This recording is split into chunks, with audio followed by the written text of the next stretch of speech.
And we're sitting now with Naomi Yamaguchi. Thank you so much for joining us. Thanks for stopping by. Thank you for having me. My name is Buddy, by the way, and this is Sean. Yes, of course. Nice to I meet know, you. of course. We didn't get to really do introductions. No. We had a tight turnaround. Yeah. You know what I remember? The York Bowen Toccata. Yes. That's yes. so awesome. Now, where did you find that? I actually have no idea. I think my teacher gave it to me. Yeah, I was asking, I wanted a contemporary piece. And so he was like, this is a nice piece. Yeah. And you know what? The audience really loved it too, because every once in a while, we're saying to somebody else or maybe to each other that audiences really love something unexpected every once in a while. And the York Bowen Toccata is not so inscrutable that it can't be enjoyed the very first time. You know, I'm glad. the very I'm first glad time, they you liked know, it. Yeah. the very first Yes. time around. Yeah. You also had here the Richard Karian Toccata from The Old Yes. Maid and the Thief. Do you know that little piece No. by Giancarlo Menotti? It's just Oh, awesome. yes, I do. Yes, I do. It's just the most awesome Yes, it is. thing. Now, where'd you find that? I don't know Now, that I've one known about either. it a long time, but where did you? I think I heard the opera first, and I searched it up, of course, on Google, and Google told me, like, oh, there's a piano arrangement, and so I was like, I want to play that. Cool. So I started playing. Old Maid and the Thief is something he wrote for radio. Yes. He was one of the Yes. first people to compose Right, really radio. for electronic media. Okay, I want to talk a little bit about the interest you have Yes. in music therapy as a means to Yes. connect with patients with Parkinson's and dementia. Yes. How'd that get started?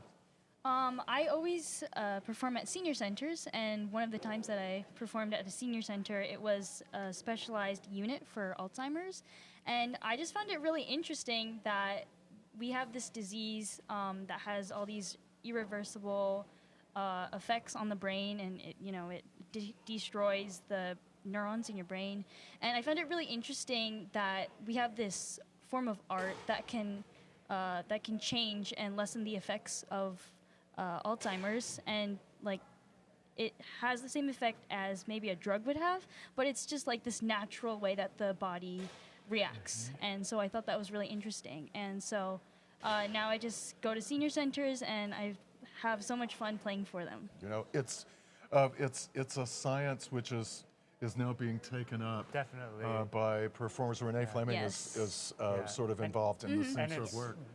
as an academic field, is being taken more and more seriously. More universities are having music therapy as a major, as a program, which is very important because, I mean, everyone has known about the healing effects Yeah. in terms of just general knowledge, but to really hone down and how can we target certain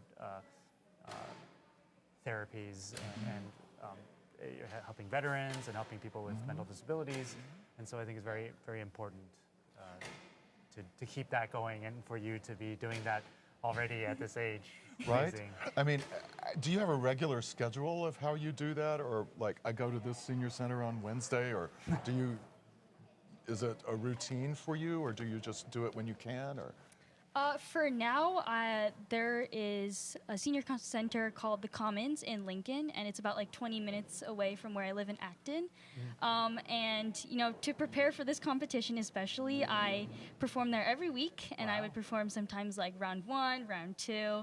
And it was a lot of fun, and they're just so supportive, and I love them so much. And also, when I was here, I would send them links, and then they would have everybody like congregate in the lobby, and they would go watch it. And You have a fan club. yes. That's and awesome. Yes, it really is. Yeah. Do you find that some music versus other music connects better with people with neurological deficits, or Any not? music, yeah. Or is it any music that has that healing effect? I mean, I don't really know that much about the neurological effects because I haven't gone into that science yet. But I think probably more of like classical music, pieces that aren't like, contemporary, of course. Right. Because that's what they grew up with. And, Right. when you play those after the concert, they come backstage and they're like, oh, I remember, like that was my favorite. That was my father's favorite piece and stuff like that. And so I think that's what brings back the memories, and that's what helps the people with Alzheimer's.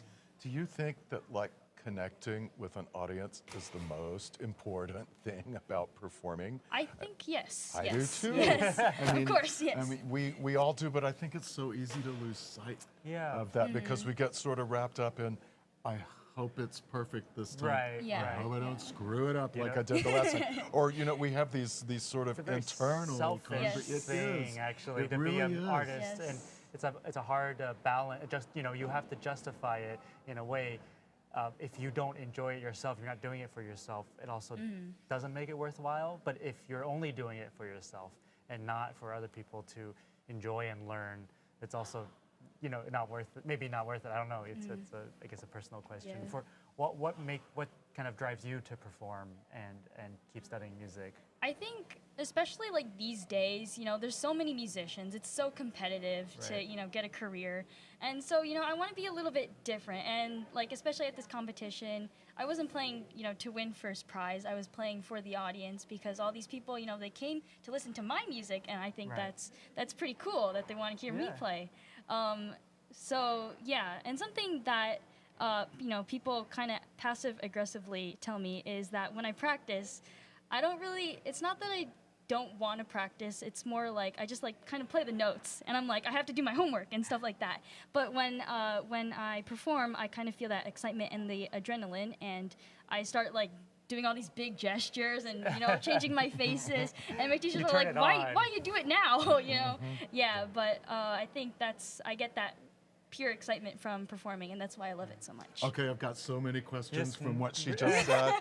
I mean, okay, first of all, you were talking about playing in a competition and Yes. playing for the audience. Now, Yes. how were you able to just sort of, okay, jury, you don't exist, I'm going to play for the audience? Were you able to just kind of blot that out, or what? I mean, because if you are, you need to bottle that and sell Yes. it. Right. Don't you think? Yeah, I think something that I just naturally occurs is I don't get nervous at all before performances. Really? I Ever? Wow. Yeah, you really need to bottle You need that to up. bottle that and sell it too. Have you ever? When I was younger, yes, but now But you've aged out of it? Yeah, I guess so. That's awesome. Yeah, I don't know. I don't know. I just love it so much, and that overpowers the nervousness. Maybe. Do you think that your work in senior centers has had a sort of salutary effect It on, might. on It might, getting nervous actually. versus not getting nervous because you kind of have a different perspective on what's Yes. important Actually, and yeah, connecting it might. with Yes, people? yeah. Because I do it so much, and I think I remember when I first started doing it. It was like a really big deal, and I was like, I'm gonna mess up in front of these people. But I think now, I have fun doing it. Of course, again. Wow. So yeah. Okay, and the other thing is, when do you get your practicing done? I've asked this to about every Yes, competitor yes. because the answer is always a little bit different. Yes. So, Well, I go to public school in Massachusetts, and so the school system, it's very kind of hard. It's really competitive. So I get home, I eat a snack. I usually practice until my brother comes home. That's about like 30 minutes. And then I do my homework, which takes a while. And then usually around like 8, I start practicing. Is that before or after dinner? After dinner, I get everything done, get ready to go to sleep, and then I practice. until I try to do until like 11 because I would rather do a little bit more because I'm a night person, but I have a little brother and I don't want to disturb him. So. Well, I mean, you're a night person, but of course you Yes. also have to be a morning person because you have to get up and I go have to to go school. to school. right? Yes. Okay, it's time for the dreaded question, which we ask of every competitor. What are you going to do with your life? Okay. Well, I always. I think she's got a plan. Yeah, I know looks- that doesn't seem it very looks- apprehensive. it looks like she's got a plan. I don't think I have a plan really. I really want to pursue music. I really do. But again, it's such a competitive world. It's kind of hard. It's very few to like get a career and be famous and stuff like that. So something I've really been inspired by when I was here is like there's all these people and they're not the musicians but they're involved with the musicians. And so I was thinking maybe I want to do that because you get to like watch the performances of people and you're still involved with music but you're not actually like the musician themselves. And also something I've been wanting to do is a dual degree. But I think Oh, did not you're do. right. You Yeah. were going to do, yeah. There was a choice. I don't know. but, Yeah, it was a choice. Yeah. I don't know. Well, I think it's good, to hear these responses of awareness of the challenges of the Yeah. career, and also the, having a career in music does not just mean playing on stage Yeah. and being, Yeah. Long Long Yeah. or Joshua Bell. There's a big, broad spectrum, and I think that is maybe really actually enlightening to hear Yeah. from all the young kids about that education part, that part of music education, arts education is being done. It's not Yes. just practice your scales, Yeah. practice your pieces, and perform. And I think that's important because it takes so many, like you said, it takes so many people to make something like this competition Yes. work. I mean, Yes. it's like tip of the iceberg. You see only like 5% or 1% of the whole iceberg, and there's all Yeah. these other people making it work. So Yeah. and they're all indispensable. So Have you decided, or can you disclose, what the other part of that dual degree would be? I have no idea. My mom actually wants me to become a dentist. Oh. Yes, because our family has a sort of, I don't want to say like a history, but of like bad teeth. So, yeah. So And you'd be the source in the family to fix everybody's teeth? yes. Very practical. And right?